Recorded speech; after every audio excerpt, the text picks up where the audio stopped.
Hello everyone, exam वारी में आप सभी का स्वागत है। दोस्तों, आज के इस वीडियो में हम बीपीएससी द्वारा पूछे गए पॉलिटी के प्रीवियस ईयर क्वेश्चन को देखने वाले हैं। दोस्तों, इसमें बीपीएससी के साथ साथ अन्य सभी एग्जाम में भी जो पॉलिटी के से प्रश्न बने हैं उसको भी इसमें शामिल किया गया है। ये 200 क्वेश्चन की सीरीज है। यदि आप किसी भी एग्जाम की तैयारी कर रहे हैं तो यह सभी के लिए इम्पोर्टेंट है। तो चलिए शुरू करते हैं। आज का हमारा पहला प्रश्न है, संविधान को 26 जनवरी के दिन लागू करने का निर्णय इसलिए किया गया क्योंकि कांग्रेस ने इस तिथि को 1930 में स्वतंत्रता दिवस के रूप में मनाया था। इसका राइट आंसर हो जाएगा ऑप्शन ए। हमारा संविधान कब बनकर तैयार हुआ था? तो 26 नवंबर 1949 को हमारा संविधान बनकर तैयार हुआ था और इसे पूर्णतः कब लागू किया गया? 26 जनवरी 1950 को। 26 जनवरी को क्यों लागू किया गया? क्योंकि कांग्रेस का जो 1929 का लाहौर अधिवेशन था, कब का 1929 का जो लाहौर अधिवेशन था, उसमें पूर्ण स्वराज की मांग की गई थी। साथ ही 26 जनवरी को स्वतंत्रता दिवस के रूप में मनाने की घोषणा की गई थी और इसी दिन को याद करने के लिए 26 जनवरी को हमारा संविधान लागू किया गया था। ठीक है। अगला प्रश्न है, भारतीय संविधान में शामिल हैं, तो इसका राइट आंसर हो जाएगा ऑप्शन ए 395 अनुच्छेद, 22 भाग और 12 अनुसूचियां इसमें शामिल हैं। वैसे तो 450 से भी अधिक अनुच्छेद हैं, लेकिन वो सब क्लॉज में है, यानी उपखंड में है। जैसे कि का खा करके हैं, जैसे 401 का, 401 खा, ऐसे करके हैं। लेकिन जो मूल हैं वो 395 अनुच्छेद हैं और 22 भाग हैं और 12 अनुसूचियां वर्तमान में शामिल हैं। नेक्स्ट है, भारतीय संविधान में है, तो इसका राइट आंसर हो जाएगा 400 से अधिक, क्योंकि ये बीपीएससी का 1997-98 का क्वेश्चन है, इसलिए इसमें 400 से अधिक दिया गया है। तो इसका राइट आंसर हो जाएगा सी हो जाएगा। वैसे तो कितने हैं? 395, लेकिन ये उपखंड मिलाकर लगभग 450 से अधिक जो है आर्टिकल है संविधान में, लेकिन मूल कितने हैं? 395। अगला है, मिलान करें संघीय सूची, राज्य सूची, समवर्ती सूची। संघीय सूची में कितने विषय हैं? तो इसके अकॉर्डिंग 97, राज्य सूची में 66 और समवर्ती सूची में 47 विषय शामिल हैं। ये दोस्तों ये पुराना क्वेश्चन है, तो लेकिन ये वर्तमान में कितने हैं? वर्तमान में संघीय सूची में कितने विषय शामिल हैं? तो संघीय सूची में वर्तमान में 100 विषय शामिल हैं। कितने? 100 विषय शामिल हैं। और राज्य सूची में वर्तमान में कितने विषय शामिल हैं? तो 61 विषय शामिल हैं वर्तमान में। और समवर्ती सूची में कितने विषय शामिल हैं वर्तमान में? तो वर्तमान में इसमें 52 विषय शामिल हैं। ठीक है, आप इसको ध्यान रखिए बात। और ये इसका उल्लेख संविधान के किस अनुसूची में है? तो संविधान के 7वीं अनुसूची में है। ध्यान रखिए इसको आप, 7वीं अनुसूची में इसका उल्लेख मिलता है। संघीय सूची में कौन कौन से विषय आते हैं? जैसे रक्षा, रेल, डाक, परमाणु ऊर्जा, नागरिकता, ये संघीय सूची में आते हैं।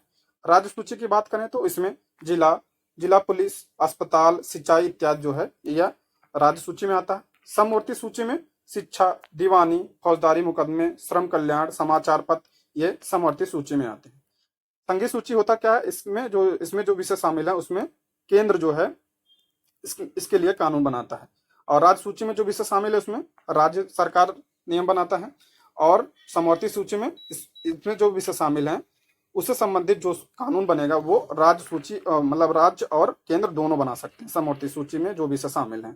ठीक है। नेक्स्ट है, निम्न शब्दों पर विचार करें: समाजवादी, प्रजातांत्रिक, सार्वभौमिक, धर्मनिरपेक्ष।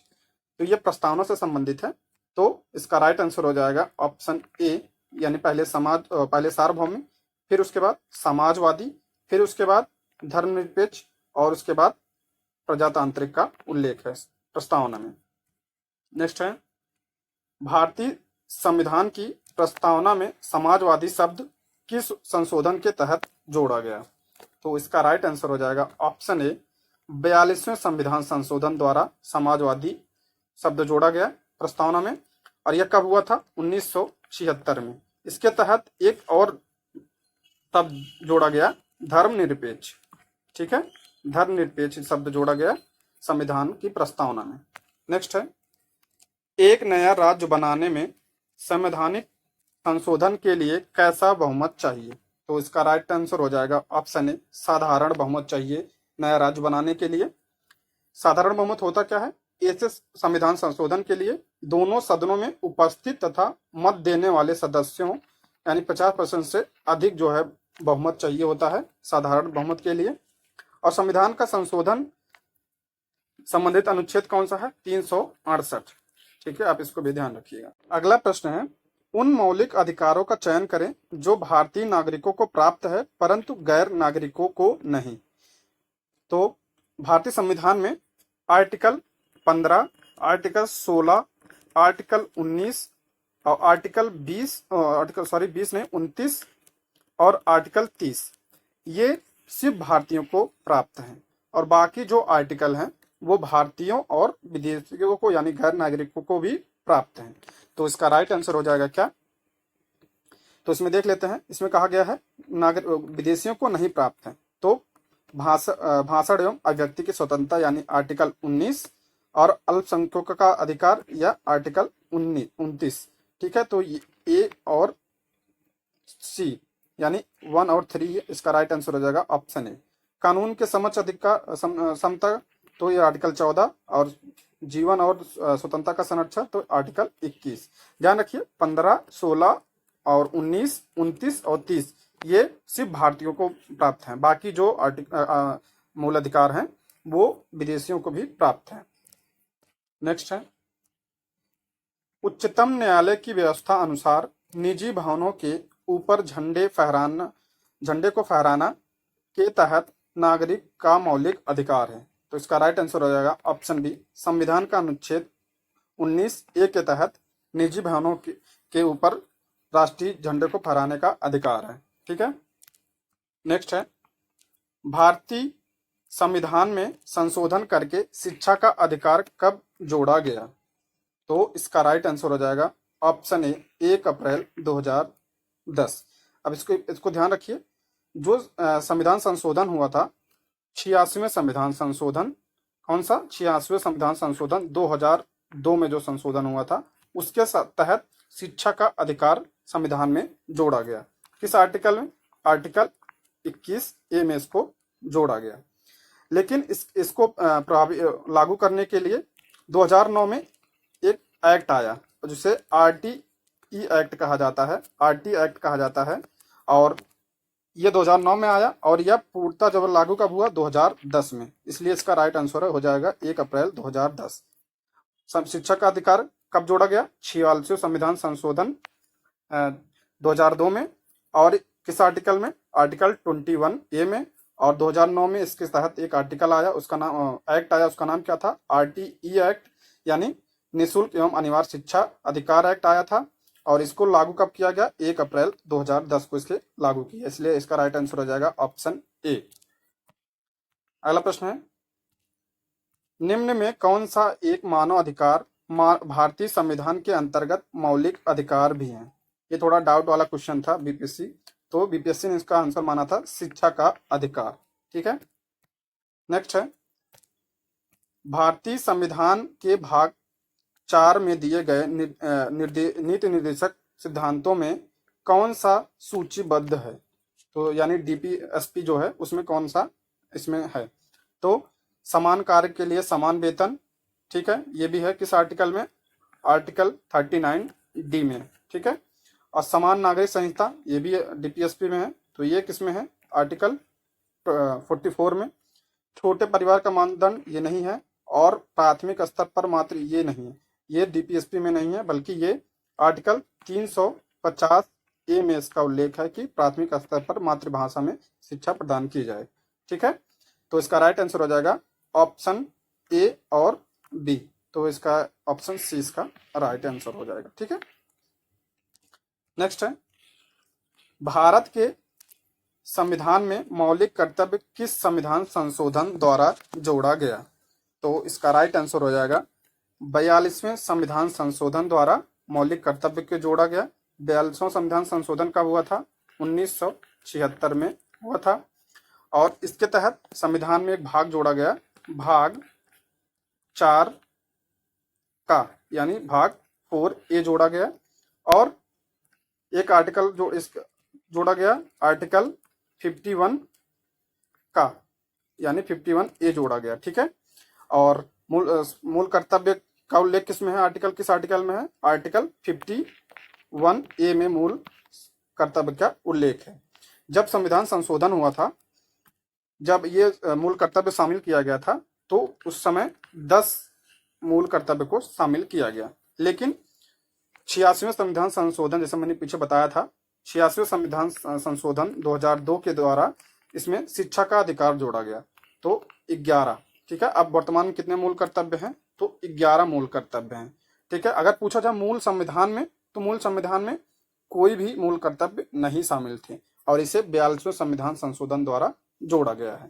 ठीक है, नेक्स्ट है, भारत के राष्ट्रपति अपनी शक्तियों का प्रयोग करते हैं, तो इसका राइट आंसर हो जाएगा सीधे अथवा अपने अधीनस्थ अधिकारियों द्वारा जो है भारत के राष्ट्रपति अपने शक्तियों का प्रयोग करते हैं। नेक्स्ट है, यदि राष्ट्रपति एवं उपराष्ट्रपति का पद खाली हो तो भारत के राष्ट्रपति के पद पर कौन होता है, तो इसका राइट आंसर हो जाएगा ऑप्शन बी, भारत का मुख्य न्यायाधीश। यदि अगर देखिए राष्ट्रपति नहीं होता तो उपराष्ट्रपति होता है, लेकिन अगर उपराष्ट्रपति भी नहीं हो तो कौन काम करता है, भारत का मुख्य न्यायाधीश। अगर मुख्य न्यायाधीश भी नहीं हो तो कौन, तो सुप्रीम कोर्ट का जो वरिष्ठ न्यायाधीश होता है वो राष्ट्रपति के पद का कार्य करता है। ठीक है, तो इसका राइट आंसर रहेगा भारत का मुख्य न्यायाधीश। यह संविधान के किस अनुच्छेद में कहा गया है, तो आर्टिकल 55 में इसका उल्लेख है। ठीक है, अगला प्रश्न है, श्रीमती प्रतिभा पाटिल का भारतीय गणतंत्र के राष्ट्रपति के रूप में कौन सा क्रम था, तो इसका राइट आंसर हो जाएगा ऑप्शन सी, इनका क्रम था 12वां क्रम था। ये कब से कब राष्ट्रपति थी, 2007 से 2012 तक श्रीमती प्रतिभा पाटिल जो है राष्ट्रपति थी। और अब 13वां कौन था, तो प्रणब मुखर्जी, 14वें रामनाथ कोविंद, और 15वें कौन वर्तमान में 15वें कौन है, द्रौपदी मुर्मू। ठीक है, द्रौपदी मुर्मू जी 15वें राष्ट्रपति हैं। नेक्स्ट है, एक विधेयक जो संसद में प्रस्तुत किया जाता है कौन सी प्रक्रिया के बाद अधिनियम बन जाता है, तो इसका राइट आंसर हो जाएगा ऑप्शन बी, जब राष्ट्रपति अपनी सहमति दे देता है तब वह कानून बन जाता है। कोई विधेयक पहले या तो राज्यसभा या तो लोकसभा में जाएगा, वहां दोनों से पारित होता है, उसके बाद जाता है किसके पास, राष्ट्रपति के पास जाता है। राष्ट्रपति जब उस पर साइन कर देता है तब वह विधेयक जो है कानून बन जाता है। नेक्स्ट है, श्री मोहम्मद हामिद अंसारी का भारत के उपराष्ट्रपति के रूप में क्रमांक है, तो किस क्रमांक थे, ये इसका राइट आंसर है 12वें नंबर के उपराष्ट्रपति थे मोहम्मद हामिद अंसारी। ये कब से कब राष्ट्रपति थे, 2007 से 2017 तक ये राष्ट्रपति थे, ध्यान रखिए। ठीक है, उसके बाद 13वें नंबर पे कौन बने, तो 13वें नंबर पे ये बने थे वेंकैया नायडू। ठीक है, वेंकैया नायडू 13वें नंबर बने, और 14वें नंबर पे जो अब वर्तमान में है कौन है, जगदीप धनखड़ 14वें नंबर के उपराष्ट्रपति हैं। आप इसको ध्यान रखिए, नंबर जरूर ध्यान रखिए, बहुत बार एग्जाम में पूछा गया है ये। नेक्स्ट है, राष्ट्रीय सुरक्षा समिति का प्रधान कौन होता है, तो इसका राइट आंसर हो जाएगा राष्ट्रीय सुरक्षा समिति का प्रधान जो है राष्ट्रपति होता है। ठीक है, नेक्स्ट है, भारत सरकार का कौन सा अधिकारी सदस्य न होते हुए भी भारतीय संसद की कार्रवाई में भाग लेने का अधिकार रखता है, तो इसका राइट आंसर हो जाएगा जो अटॉर्नी जनरल होता है वह भारत मतलब संविधान का सदस्य नहीं होता, लेकिन उसमें भाग लेने का अधिकार रखता है। अटॉर्नी जनरल को और क्या कहा जाता है, महान न्यायवादी। और ये इसका उल्लेख संविधान के किस अनुच्छेद में है, तो अनुच्छेद 76 में। ध्यान रखिए, ये संसद में तो भाग ले सकता है लेकिन वोट का अधिकार इसे नहीं है। ठीक है, इसे वोट का अधिकार नहीं है। नेक्स्ट है, एक गैर सदस्य के रूप में संसद के किसी एक सदन की कार्यवाही में भाग ले सकता है, तो अभी मैंने बताया, तो इसका राइट आंसर हो जाएगा ऑप्शन सी, महान न्यायवादी। भाग ले सकता है लेकिन वोट नहीं दे सकता। ठीक है, अगला प्रश्न है, एक एमपी की सीट को रिक्त घोषित किया जा सकता है यदि वह सदन से लगातार की अवधि के लिए अनुपस्थित रहता है, तो इसका राइट आंसर हो जाएगा 2 माह। यदि वह 2 माह के लिए संसद में अनुपस्थित रहता है तो उसकी जो एमपी की सीट है उसे रिक्त घोषित कर दिया जाता है। यह किस अनुच्छेद में कहा गया है? तो अनुच्छेद 101(4) में इसका उल्लेख मिलता है। नेक्स्ट है, राज्यसभा में होते हैं, तो इसका राइट आंसर हो जाएगा ऑप्शन सी 250 सदस्य, जिसमें 12 सदस्य भारत के राष्ट्रपति द्वारा नियुक्त किए जाते हैं। कितने सदस्य होते हैं? 250 सदस्य, और 12 सदस्य जो है राष्ट्रपति द्वारा मनोनीत किए जाते हैं। ये अधिकतम संख्या है राज्यसभा की। ठीक है, नेक्स्ट है, हमारे संविधान के अनुसार राज्यसभा का कार्यकाल, तो इसका राइट आंसर हो जाएगा ऑप्शन डी समाप्त होने का विषय नहीं है। आपको पता होगा कि राज्यसभा जो है वो अस्थाई सदस्य और अस्थाई सदन है। ठीक है, राज्यसभा अस्थाई सदन है, इसका विघटन नहीं किया जा सकता है। किस आर्टिकल के तहत कहा गया है? आर्टिकल 83A के तहत यह कहा गया है कि राज्यसभा का विघटन नहीं हो सकता है।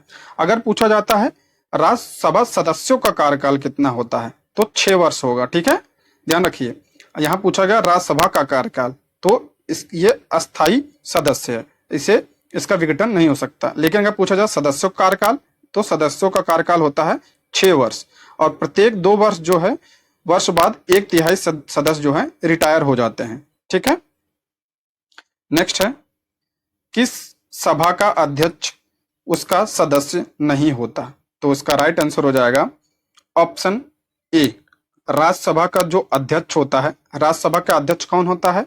उपराष्ट्रपति। ठीक है, उपराष्ट्रपति राज्यसभा का सभापति होता है, लेकिन यह उसका सदस्य नहीं होता है। नेक्स्ट है, राज्यसभा का पदेन अध्यक्ष कौन होता है? अब मैंने बताया पीछे, उपराष्ट्रपति। ठीक है, नेक्स्ट है, निम्नलिखित कथनों में से कौन सा सही नहीं है, तो देखते हैं। धन संपत्ति के मामले में राज्यसभा का शक्तिहीन है, सही है। धन संपत्ति के मामले में राज्यसभा को ज्यादा अधिकार नहीं प्राप्त है। अब धन विधेयक की शुरुआत राज्यसभा में होती है, ये गलत है। धन विधेयक की शुरुआत कहाँ होती है? लोकसभा में। ठीक है, और लोकसभा द्वारा पारित किए जाने के बाद राज्यसभा को 14 दिनों के भीतर विधेयकों को पारित करना होता है, ये सही है। ठीक है, जो धन विधेयक होता है, धन विधेयक का उल्लेख संविधान किस आर्टिकल में? 110 में। ठीक है, और धन विधेयक को जो है या राष्ट्रपति की अनुमति लेकर जो है उसके प्रस्तुत किया जाता है। और कोई भी विधेयक धन विधेयक है, इसका निर्णय कौन करता है? तो लोकसभा अध्यक्ष इसका निर्णय करता है कि कोई विधेयक धन विधेयक है कि नहीं।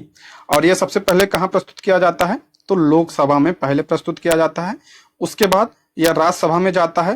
राज्यसभा को 14 दिनों के भीतर ही इसको पारित करना होता है, इसलिए इसमें जो है राज्यसभा की शक्तिहीन है। ठीक है, ये सही हो जाएगा और ये सही हो जाए। तो इसमें पूछा है सही नहीं है, तो इसका राइट आंसर हो जाएगा ऑप्शन बी धन विधेयक की शुरुआत राज्यसभा में होती है, ये गलत हो जाएगा। धन विधेयक की शुरुआत कहाँ होती है? लोकसभा में। ठीक है, नेक्स्ट है, धन विधेयक पेश किया जाता है। अभी मैंने बताया पीछे कि धन विधेयक कहाँ पेश किया जाता है? तो लोकसभा में धन विधेयक पेश किया जाता है। और कोई भी विधेयक कोई भी विधेयक धन विधेयक है, इसका निर्णय कौन करता है? लोकसभा अध्यक्ष। ठीक है, लोकसभा अध्यक्ष जो होता है वो निर्णय करता है कि यह विधेयक जो है धन विधेयक है कि नहीं। ठीक है, नेक्स्ट है, लेखानुदान बना है, तो इसका राइट आंसर हो जाएगा ऑप्शन सी बजट पारित लंबित होने के कारण निधि आवंटन हेतु। ये जैसे कि कभी कभी बजट पारित होने में लेट हो जाता है, तो उसके लिए लेखानुदान बजट पास किया जाता है, यानी जो वित्तीय वर्ष से पहले, यह लगभग 2-3 मंथ के लिए ही होता है। ठीक है, जैसे बजट पारित नहीं हो पाया है तो उसके पहले जो है व्यय के लिए लेखानुदान बनाया जाता है। नेक्स्ट है, लोक लेखा समिति अपनी रिपोर्ट प्रस्तुत करती है, तो लोक लेखा समिति कहाँ प्रस्तुत करती है? तो लोकसभा में, यानी लोकसभा के स्पीकर को प्रस्तुत करती है लोकसभा रिपोर्ट अपनी।